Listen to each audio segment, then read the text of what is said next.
नमस्कार, जय हिंद। 27 मार्च सुबह लगभग 3-4 बजे का समय, 3:20 का समय है मेरी घड़ी में जब ये वीडियो बना रहा हूँ। उम्मीद करता हूँ 27 मार्च को सुबह 6 बजे के आसपास आप वीडियो देख लेंगे, क्योंकि समय बेहद कम है आप लोगों के पास इस वीडियो में दी गई सूचनाओं को अप्लाई करने को लेकर। सूचना का संबंध है सीसीएस यूनिवर्सिटी के होने वाले 22 और 23 के सेशन के पीएचडी के इंटरव्यू को लेकर। किसी इंटरव्यू की डेट के बारे में जिक्र नहीं करने वाला हूं, बल्कि इंटरव्यू के अंदर एक छोटा सा डॉक्यूमेंट आपको लेकर जाना है। उसको लेकर बहुत से बच्चों में थोड़ा सा कन्फ्यूजन है, कॉन्फ्लिक्ट है, द्वंद्व है, समस्याएं हैं, सवाल हैं, उलझने हैं। उन्हीं के जवाब देने का प्रयास हेतु ये वीडियो आपके समक्ष लेकर आया हूँ, जिसका संबंध है एसओपी से। SOP, statement of purpose. ये क्या होता है, क्यों लेकर जाना है, किसे लेकर जाना है, नहीं लेकर जाएंगे तो क्या नुकसान होगा, इसमें क्या लिखना है, कैसे लिखना है, कितना लिखना है, और सिनॉप्सिस से कैसे अलग होता है, कितना अलग होता है। ऐसा ही कोई भी सवाल यदि आपके मन में भी गोते खा रहा है तो वीडियो को लास्ट तक देखने की ज़रूरत नहीं है। जितना आपके पास समय है और जितनी आपके पास बुद्धि है उतना वीडियो देख लीजिएगा, और देखने के उपरांत भी कुछ बात समझ में ना आए तो कमेंट करके पूछ लीजिएगा। स्टेटमेंट ऑफ पर्पस आपको लेकर जाना है 500 शब्दों में, और लगभग 2 या 2.5 पेज का आपका ये होना चाहिए। इसमें लिखना क्या है उसका पहला पॉइंट सुन लीजिए। पहला पॉइंट है, इंग्लिश में बोलते हैं इंट्रोडक्शन, हिंदी में बोलते हैं प्रस्तावना या बोलते हैं भूमिका। इसमें लिखना क्या है, आपका शोध का विषय जो भी है उस विषय पर आप क्या काम करेंगे, कैसे काम करेंगे, आपके शोध का क्षेत्र क्या होगा, आप क्या काम करेंगे, कैसे काम करेंगे, और तीसरे शोध का क्षेत्र क्या होगा। इन तीनों को कम से कम शब्दों में समअप करके आपको विषय की प्रस्तावना में लिखना होगा। एसओपी का पहला पॉइंट आधे पेज का लिखिए, कम से कम 150 से 200 वर्ड में, 150 वर्ड या 125 वर्ड में इसको खत्म कर दीजिएगा, ठीक है। दूसरे पॉइंट पे आते हैं जिसको बोलते हैं शोध विषय की प्रविधि, इसी को बोलते हैं मैथोलॉजी। आपका शोध गुणात्मक होगा या मात्रात्मक होगा, और उसके अंतर्गत भी आपकी दृष्टि क्या होगी। शोध विषय की गुणात्मकता मात्रात्मकता को प्राप्त करने की वह दृष्टि आपकी सामाजिक भी हो सकती है, ऐतिहासिक हो सकती है, धार्मिक हो सकती है, सांस्कृतिक हो सकती है, संवैधानिक हो सकती है, या तुलनात्मक हो सकती है, कुछ भी हो सकती है। यानी कि आपका तरीका और आपकी दृष्टि, इन दोनों पॉइंट्स को आपको लिखना है रिसर्च मैथोलॉजी वाले पॉइंट में। इसको बोलते हैं शोध की प्रविधि क्या होगी। लगभग 100 शब्दों में आपको ये लिखना है, टू द पॉइंट लिखना है। तीसरे वाले पॉइंट पे आते हैं एसओपी के, जिसको बोलते हैं शोध के प्रश्न क्या होंगे, रिसर्च ऑफ द क्वेश्चंस। आप जिस विषय पर शोध करना चाहते हैं या करना चाहती हैं, मेरी बहनें, मेरे साथी, मेरे दोस्त, मेरे हमदम जो भी होंगे, जिनका भी चयन हुआ है, ध्यान रखिएगा कि आप किन सवालों के जवाब खोज कर उनका जवाब देना चाहती हैं।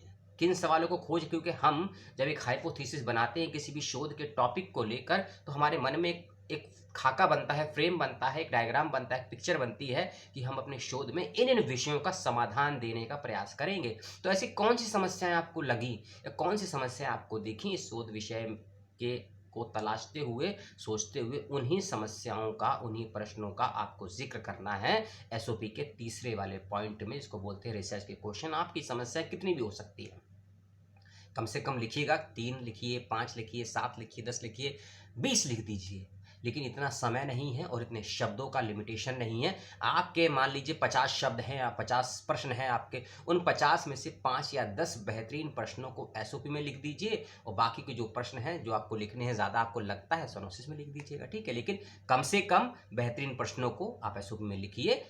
तो 5 लाइन, 6 लाइन, जैसे 10 लाइन में आप उसको लिख दीजिए। ये लगभग 100-150 शब्दों का ये हो गया आपका, ठीक है। आपके पास 350 शब्द हो गए, बचते हैं 2 पॉइंट और बचते हैं 150 शब्द। चौथे वाले पॉइंट में आपको लिखना है कि आपके शोध के विषय का उद्देश्य क्या होगा। ये आपका कीवर्ड होने वाला है। सारा दारोमदार एसओपी का और आपके सिलेक्शन का इसी पर टिका हुआ है, शोध का उद्देश्य क्या है, स्टेटमेंट ऑफ पर्पस। इसी को बोलते हैं एसओपी। एसओपी, पी मतलब पॉलिटिक्स भी हो गया, पीपल भी हो गया, पावर भी हो गया, प्राइम मिनिस्टर भी हो गया, प्रेसिडेंट्स भी हो गया, पॉपुलेशन भी हो गया, पोल्यूशन भी हो गया।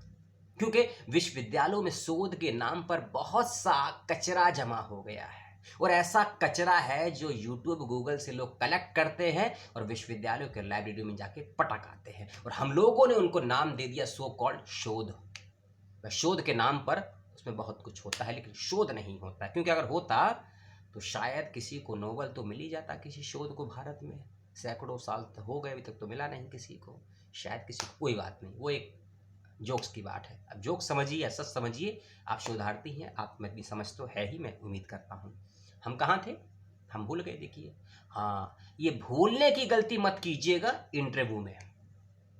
अगर आप इंटरव्यू में अपने लिखे हुए को भूल जाते हैं ना, तो मान के चलिए आपका सिलेक्शन नहीं होगा। इंटरव्यू में अपने बोले हुए को याद रखना, लिखे हुए को समक्ष प्रस्तुत करना अगर आपको आता है तो ही आप इंटरव्यू क्रैक कर पाएंगे, यानी कि उसको क्वालिफाई कर पाएंगे, पास कर पाएंगे। ठीक है, तो शोध के उद्देश्य आपको लिखने हैं 4 से 5 पॉइंट में, जो भी आपके होंगे। अब आते हैं अगले पॉइंट पे, जिसको बोलते हैं बिब्लियोग्राफी, यानी कि संदर्भ ग्रंथ सूची।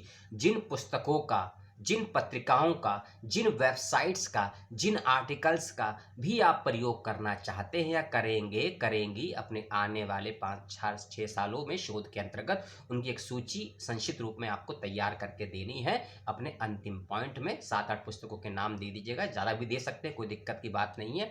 मान लीजिए किसी का एसओपी 500 नहीं 550 शब्दों में बन जाता है, 600 में बन जाता है, बनाइएगा, कोई दिक्कत की बात नहीं है। रिजेक्ट नहीं होगा, मान्य होगा, स्वीकार्य होगा, कैंसिल नहीं होगा, इस बात का ख्याल रखिएगा। और मान लीजिए किसी का 450 में 400 में खत्म हो जाता है, तो भी कोई दिक्कत की बात नहीं है। ऐसा एसओपी भी मान्य होगा, स्वीकार्य होगा, कैंसिल नहीं होगा। ठीक है, तो ये आपके एसओपी के पॉइंट्स हैं। पहला पॉइंट इंट्रोडक्शन, दूसरा पॉइंट मेथोलॉजी, तीसरा पॉइंट है रिसर्च के क्वेश्चन, चौथा पॉइंट है रिसर्च का उद्देश्य, पांचवा है आपका बिब्लियोग्राफी। इसको 500 शब्दों में फ्रेम कर लीजिए। हाथ से भी लेके जा सकते हैं, टाइप करके भी लेके जा सकते हैं। इसकी भाषा हिंदी होगी, अंग्रेजी होगी, ये मुझे मालूम नहीं है। अपने विभाग से कंसल्ट कर लीजिएगा, जो भी आपके जानने वाले विभाग में फ़ोन करके पूछ लीजिएगा।